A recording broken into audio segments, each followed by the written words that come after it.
നമസ്കാരം. ഇന്നത്തെ news time നോക്കാം. ആദ്യം തലക്കെട്ടുകൾ.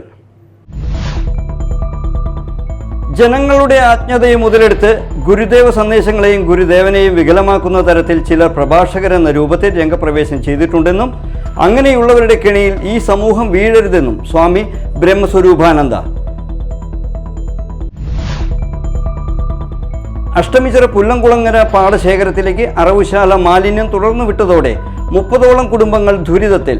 അനധികൃത അറവുശാലകൾ അടച്ചുപൂട്ടാൻ പഞ്ചായത്ത് ഭരണസമിതി നടപടികൾ സ്വീകരിക്കണമെന്നാവശ്യപ്പെട്ട് BJP മാള പഞ്ചായത്ത് കമ്മിറ്റി പ്രതിഷേധ ധർണ സംഘടിപ്പിച്ചു. സംസ്ഥാനത്ത് കാലവർഷം വീണ്ടും ശക്തമാകുന്നു. 7 ദിവസം വ്യാപകമായ മഴയ്ക്ക് സാധ്യതയെന്ന് കേന്ദ്ര കാലാവസ്ഥാ വകുപ്പ്. ഇന്ന് 9 ജില്ലകളിൽ യെല്ലോ അലർട്ട് പ്രഖ്യാപിച്ചു. വാർത്തകൾ വിശദമായി. ജനങ്ങളുടെ അജ്ഞതയെ മുതലെടുത്ത് ഗുരുദേവ സന്ദേശങ്ങളെയും ഗുരുദേവനെയും വികലമാക്കുന്ന തരത്തിൽ ചിലർ പ്രഭാഷകരെന്ന രൂപത്തിൽ രംഗപ്രവേശം ചെയ്തിട്ടുണ്ടെന്നും അങ്ങനെയുള്ളവരുടെ കെണിയിൽ ഈ സമൂഹം വീഴരുതെന്നും സ്വാമി ബ്രഹ്മസ്വരൂപാനന്ദ. ഗുരുദേവൻ്റെ ഉപദേശങ്ങൾ ഉൾക്കൊണ്ട് ജീവിക്കുന്ന കുടുംബങ്ങളിൽ അശാന്തി ഒരിക്കലും വരില്ല എന്നും അപ്രകാരമുള്ള കുടുംബങ്ങൾ സമൂഹത്തിന് മാതൃകയാണെന്നും സ്വാമി പറഞ്ഞു. ഒരു സ്വാമി വയ്യാണ്ട് കിടന്ന് ഞാൻ അവിടെ പോയി. അപ്പം അദ്ദേഹത്തിൻ്റെ ഗുരുനാഥയെക്കുറിച്ച് അദ്ദേഹത്തോട് ചോദിച്ചപ്പോൾ പറഞ്ഞു അവർ മരിച്ചുപോയി. വാർദ്ധക്യ ദശയിൽ അദ്ദേഹം എത്തിച്ചേർന്ന മനസ്സ് എവിടെയെന്ന് നമ്മൾ ആലോചിച്ച് നോക്കുക.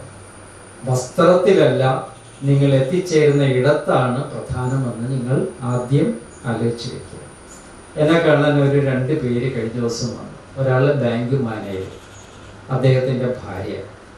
കണ്ടു കഴിഞ്ഞപ്പോൾ ആ സ്ത്രീയെ കണ്ടപ്പോൾ എനിക്ക് മനസ്സിലായില്ല, തലമുണ്ടനം ചെയ്യുകയും. ഇപ്പോൾ വന്നു സംസാരിച്ചു കഴിഞ്ഞപ്പോഴാണ് മനസ്സിലായത് ക്യാൻസർ എന്ന സംശയത്താൽ പഴനി പോയി തലമുണ്ടനം ചെയ്തതാണ്. മനസ്സിലായോ? എല്ലായിടത്തും ഭയങ്ങളാണ്. എല്ലായിടത്തും നമ്മളെ തേടിയിരിക്കുന്നത് നമ്മുടെ കർമ്മഫലം തന്നെയാണെന്ന് നമ്മൾ വിസ്മരിക്കുകയാണ്. ഞാൻ ഏതൊരു വാക്ക് നിങ്ങളിലേക്ക് ഇറക്കി വയ്ക്കുന്നോ അത് അത്രയും നിങ്ങളുടെ ഹൃദയം കൊണ്ട് നിങ്ങൾ സ്വീകരിക്കപ്പെട്ടില്ലെങ്കിൽ അത് എനിക്കും പ്രയോജനമില്ല, ആർക്കും പ്രയോജനമില്ല, നിങ്ങൾക്കുമില്ല. ഗുരുവിനെ ഹൃദയം കൊണ്ട് മനസ്സിലാക്കാതെ ശബ്ദങ്ങൾ കൊണ്ട് മനസ്സിലാക്കിയതിൻ്റെ പശ്ചാത്തലത്തിലാണ് ഗുരുഭക്തന്മാരുടെ ഏകോപനം ഉണ്ടാകാണ്ട് പോയത്. കോട്ടപ്പുറം ഗുരുശ്രീ ട്രസ്റ്റിൻ്റെ 18ാമത് പ്രതിഷ്ഠാ ദിനത്തിൽ അനുഗ്രഹ പ്രഭാഷണം നടത്തുകയായിരുന്നു അമരിപ്പാടം ശ്രീ ഗുരു നാരായണാശ്രമം മഠാധിപതി Swami Brahmaswaroopananda. Kodungallur union chairman PK Raveendran ഉദ്ഘാടനം നിർവഹിച്ചു. ട്രസ്റ്റ് പ്രസിഡന്റ് ഇന്ദിര ജഗദീശൻ അധ്യക്ഷത വഹിച്ചു. മഹാഗുരുപൂജയ്ക്ക് നാരായണൻകുട്ടി തന്ത്രികൾ മുഖ്യ കാർമ്മികത്വം വഹിച്ചു. യൂണിയൻ അഡ്മിനിസ്ട്രേറ്റീവ് കമ്മിറ്റി അംഗങ്ങളായ MK തിലകൻ, ഡിൽഷൻ കൊട്ടേക്കാട്, KD വിക്രമാദിത്യൻ, ജോളി ഡിൽഷൻ, ഷിയ വിക്രമാദിത്യൻ, ട്രസ്റ്റ് സെക്രട്ടറി ചന്ദ്രിക ശിവൻ, സുലേഖ അനിരുദ്ധൻ തുടങ്ങിയവർ പ്രസംഗിച്ചു. അഷ്ടമിച്ചിറ പുല്ലംകുളങ്ങര പാടശേഖരത്തിലേക്ക് അറവുശാല മാലിന്യം തുറന്നുവിട്ടതോടെ 30ഓളം കുടുംബങ്ങൾ ദുരിതത്തിലായി. ചില വീട്ടുകാർ വാടകയ്ക്ക് താമസം മാറേണ്ട അവസ്ഥയാണ്. പ്രശ്നത്തിന് പരിഹാരം കണ്ടെത്തി അനധികൃത അറവുശാലകൾ അടച്ചുപൂട്ടാൻ പഞ്ചായത്ത് ഭരണസമിതി നടപടികൾ സ്വീകരിക്കണം എന്നാവശ്യപ്പെട്ട് BJP മാള പഞ്ചായത്ത് കമ്മിറ്റിയുടെ ആഭിമുഖ്യത്തിൽ മാള പഞ്ചായത്ത് ഓഫീസിന് മുൻപിൽ പ്രതിഷേധ ധർണ സംഘടിപ്പിച്ചു. BJP സൗത്ത് ജില്ലാ ജനറൽ സെക്രട്ടറി KP ഉണ്ണികൃഷ്ണൻ ധർണ ഉദ്ഘാടനം ചെയ്തു. അവിടെയുള്ള ജനങ്ങൾ നിത്യരോഗികളായി മാറുക എന്നുള്ളതല്ലാതെ അതുകൊണ്ട് വേറൊരു ഗുണമുണ്ടാവില്ല. നമുക്കറിയാലോ, ഇതിന്റെ മെയിൻ ഉത്തരവാദി ശരിക്കും പറഞ്ഞ ഇതിന്റെ പ്രതി എന്ന് പറയുന്നത് മാള പഞ്ചായത്ത് ഭരിക്കുന്ന ആളുകളാണ്. ഇന്ന് LDF ഭരണസമിതിയാണ് ഇന്ന് മാള പഞ്ചായത്ത് ഭരിച്ചുകൊണ്ടിരിക്കുന്നത്. സാധാരണ ജനങ്ങൾക്ക് വേണ്ടി പ്രവർത്തിക്കുന്നു എന്ന് പറയപ്പെടുന്ന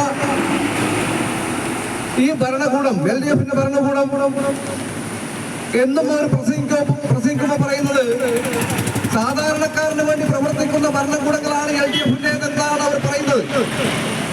BJP Mala area committee president Ajith Melveettil അധ്യക്ഷത വഹിച്ചു. Ashtamichira area president advocate NP Sudheer, BJP south ജില്ലാ വൈസ് പ്രസിഡന്റ് KK അജയകുമാർ, മണ്ഡലം പ്രസിഡന്റ് KS അനൂപ്, ജനറൽ സെക്രട്ടറിമാരായ CS അനുമോദ്, ന്യൂനപക്ഷ മോർച്ച ജില്ലാ secretary Joy Mathirappally, Shaju Mattathil, PV Bini, Devasikutty, N ചങ്കൻ എന്നിവർ സന്നിഹിതരായിരുന്നു. സംസ്ഥാനത്ത് കാലവർഷം വീണ്ടും ശക്തമാകുന്നു. അടുത്ത 7 ദിവസം വ്യാപകമായ മഴയ്ക്ക് സാധ്യതയെന്ന് കേന്ദ്ര കാലാവസ്ഥാ വകുപ്പ് അറിയിച്ചു. ഇന്ന് സംസ്ഥാനത്ത് 9 ജില്ലകളിൽ യെല്ലോ അലർട്ട് പ്രഖ്യാപിച്ചിട്ടുണ്ട്. പത്തനംതിട്ട, ആലപ്പുഴ, കോട്ടയം, എറണാകുളം, തൃശൂർ, മലപ്പുറം, കോഴിക്കോട്, കണ്ണൂർ, കാസർഗോഡ് എന്നീ ജില്ലകളിലാണ് അലർട്ട്. വ്യാഴാഴ്ച മുതൽ മഴ കനക്കും. ജൂൺ 14 മുതൽ 16 വരെ അതിതീവ്രമായ മഴയാണ് പ്രതീക്ഷിക്കുന്നത്. ഡാമുകളുടെയും നദികളുടെയും പരിധിയിലുള്ളവർക്ക് ജാഗ്രതാ നിർദ്ദേശം നൽകിയിട്ടുണ്ട്. കല്ലാർകുട്ടി, പാമ്പ്ള അണക്കെട്ടുകളുടെ ഷട്ടർ ഉയർത്തി. പെരിയാറിന് തീരത്തുള്ളവർക്കും മുന്നറിയിപ്പ് നൽകിയിട്ടുണ്ട്. മാള വടമയിൽ പോക്സോ കേസിൽ യുവാവ് അറസ്റ്റിൽ. പ്രായപൂർത്തിയാവാത്ത പെൺകുട്ടിയെ തട്ടിക്കൊണ്ടുപോയി ലൈംഗികമായി പീഡിപ്പിച്ച കേസിൽ വടമ പാമ്പുമേക്കാട് കുന്നത്തുനാട് അഴീക്കോട്ടുകാരൻ വീട്ടിൽ 22 വയസ്സുള്ള രാഹുലിനെയാണ് തൃശൂർ റൂറൽ പോലീസ് അറസ്റ്റ് ചെയ്തത്. രാഹുലിന് മാള പോലീസ് സ്റ്റേഷനിൽ 2 പോക്സോ കേസും മയക്കുമരുന്ന് ഉപയോഗിച്ചതിനും മദ്യപിച്ച് വാഹനമോടിച്ചതിനും ഓരോ കേസുകളും, അമിത വേഗതയിൽ വാഹനമോടിച്ച് മറ്റൊരാൾക്ക് ഗുരുതര പരിക്കേൽക്കാൻ ഇടയായതിന് കൊടുങ്ങല്ലൂർ പോലീസ് സ്റ്റേഷനിൽ 1 കേസുമുണ്ട്. ഇൻസ്പെക്ടർ അരുൺ BK, SI-മാരായ സജിൽ, ബാബു, ASI സ്വപ്ന, CPO-മാരായ ഗോപേഷ്, ഷമീർ, ജാക്സൺ എന്നിവർ ചേർന്നാണ് പ്രതിയെ അറസ്റ്റ് ചെയ്തത്. മാള ആൽഫ പാലിയേറ്റീവ് സെൻ്ററിൻ്റെ ആഭിമുഖ്യത്തിൽ ജൂൺ 14 വരെ 4 ദിവസങ്ങളിലായി നടക്കുന്ന സ്ഥാനാർബുദ പരിശോധന ക്യാമ്പിന് തുടക്കമായി. Link center president doctor Raju Varghese Chellakkudam camp ഉദ്ഘാടനം ചെയ്തു. ഏർലി സ്റ്റേജിൽ തന്നെ നമ്മൾ കണ്ടുപിടിച്ചു കഴിഞ്ഞാൽ വളരെ ഭംഗിയായിട്ട് അത് അതുപോലെ തന്നെ മിടുക്കരായ ഒരുപാട് ഹോസ്പിറ്റൽസ് ഉണ്ട്, ഡോക്ടേഴ്സ് ഉണ്ട്, സ്റ്റാഫ് ഉണ്ട്, അതിനുള്ള എല്ലാ സൗകര്യങ്ങളും. അതിൻ്റെ ഒരു ഏർലി സ്റ്റേജിന് പോലെ നമ്മളോട് ചെയ്യുന്നത് ഒരു ഡിറ്റക്ഷൻ ക്യാമ്പ് അത് ഭംഗിയായിട്ട് കഴിയട്ടെ. ഇതിലുള്ള ആർക്കും തന്നെ ഉണ്ടാകില്ല എന്നുള്ള ആഗ്രഹിക്കുകയാണ്, ആശംസിക്കുകയാണ്. പക്ഷേ നിങ്ങൾ ഇനിയും വരണം, ഇതുപോലെ നമുക്ക് ചെയ്യാം. 4 ദിവസത്തെയാണ്. അശോക പറഞ്ഞ പോലെ 4 ദിവസമുണ്ട്. ഒരു ഇന്ത്യയുടെ കണക്ക് പറയുകയാണെങ്കിൽ പറയുന്നത് ഏകദേശം 5 മില്യൺ സ്ത്രീകൾക്കാണ് ഇവിടെ ഓരോ വർഷവും 5 മില്യൺ ആളുകൾക്കാണ് ക്യാൻസർ, ബ്രസ്റ്റ് ക്യാൻസർ ഡിറ്റക്ട് ചെയ്യുന്നത്. അതായത് ആകെയുള്ള ക്യാൻസറിൻ്റെ ഏകദേശം 20-25% ബ്രസ്റ്റ് ക്യാൻസറാണ്. A അഷ്റഫ് അധ്യക്ഷത വഹിച്ചു. പ്രസിദ്ധ ഓങ്കോളജിസ്റ്റ് ഡോക്ടർ ഗംഗാധരൻ നേതൃത്വം നൽകുന്ന കൊച്ചിൻ ക്യാൻസർ സൊസൈറ്റിയാണ് പരിശോധനയ്ക്ക് നേതൃത്വം നൽകുന്നത്. സംസ്കാര സാഹിതി കയ്പമംഗലം നിയോജക മണ്ഡലം കമ്മിറ്റി മുഹമ്മദ് അബ്ദുൾ റഹ്മാൻ അനുസ്മരണവും അംഗത്വ വിതരണവും പുതിയ ഭാരവാഹികളുടെ സ്ഥാനാരോഹണവും സെമിനാറും സംഘടിപ്പിച്ചു. സംസ്കാര സാഹിതി തൃശൂർ ജില്ലാ പ്രസിഡന്റ് ഗിന്നസ് സത്താർ ആദൂർ ഓർമ്മയിൽ മുഹമ്മദ് അബ്ദുൾ റഹ്മാൻ സാഹിബ് എന്ന സെമിനാർ ഉദ്ഘാടനം ചെയ്തു. സംസ്കാര സാഹിതി നിയോജക മണ്ഡലം ഭാരവാഹികളായി തെരഞ്ഞെടുത്ത ചെയർമാനായ KR നിതീഷ് കുമാറിനെയും ജനറൽ കൺവീനറായ PS ഷാഹിറുദ്ദീനെയും ട്രഷററായ ഇസ്ഹാഖ് ഹുസൈനെയും മണ്ഡലം ചെയർമാനെയും കൺവീനർമാരെയും മറ്റ് ഭാരവാഹികളെയും ഷാൾ അണിയിച്ചുകൊണ്ട് സംസ്കാര സാഹിതി ജില്ലാ പ്രസിഡന്റ് അധികാര കൈമാറ്റം നടത്തി. ജില്ലാ സെക്രട്ടറി K സഫർ അലി ഖാൻ അധ്യക്ഷത വഹിച്ചു. ദേശീയ അധ്യാപക നേതാവ് PA സീതി അനുസ്മരണ പ്രഭാഷണം നടത്തി. ജില്ലാ ജനറൽ കൺവീനർ അനിൽ സാമ്രാട്ട് അംഗത്വ വിതരണം നടത്തി. NK ഇക്ബാൽ മെമ്പർഷിപ്പ് ഏറ്റുവാങ്ങി. DCC സെക്രട്ടറിമാരായ CS Raveendran, CC Baburaj, block Congress പ്രസിഡന്റുമാരായ Sunil P Menon, PB Moidu, KSU സംസ്ഥാന കമ്മിറ്റി അംഗം ആസിഫ് മുഹമ്മദ്, ഹംസ കാക്കശ്ശേരി, പ്രതാപൻ നെല്ലിക്കത്തറ തുടങ്ങിയവർ സംസാരിച്ചു. പ്രധാന വാർത്തകൾ വീണ്ടും. ജനങ്ങളുടെ ആജ്ഞതയെ മുതലെടുത്ത് ഗുരുദേവ സന്ദേശങ്ങളെയും ഗുരുദേവനെയും വികലമാക്കുന്ന തരത്തിൽ ചിലർ പ്രഭാഷകരെന്ന രൂപത്തിൽ രംഗപ്രവേശം ചെയ്തിട്ടുണ്ടെന്നും അങ്ങനെയുള്ളവരുടെ കെണിയിൽ ഈ സമൂഹം വീഴരുതെന്നും സ്വാമി ബ്രഹ്മസ്വരൂപാനന്ദ. അഷ്ടമിച്ചിറ പുല്ലംകുളങ്ങര പാടശേഖരത്തിലേക്ക് അറവുശാല മാലിന്യം തുടർന്നു വിട്ടതോടെ 30ഓളം കുടുംബങ്ങൾ ദുരിതത്തിൽ.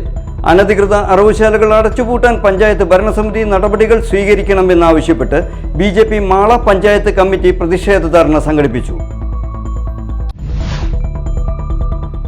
സംസ്ഥാനത്ത് കാലവർഷം വീണ്ടും ശക്തമാകുന്നു. 7 ദിവസം വ്യാപകമായ മഴയ്ക്ക് സാധ്യതയെന്ന് കേന്ദ്ര കാലാവസ്ഥാ വകുപ്പ്. ഇന്ന് 9 ജില്ലകളിൽ യെല്ലോ അലർട്ട് പ്രഖ്യാപിച്ചു. ഇതോടെ ന്യൂസ് ടൈം സമാപിച്ചു. നമസ്കാരം.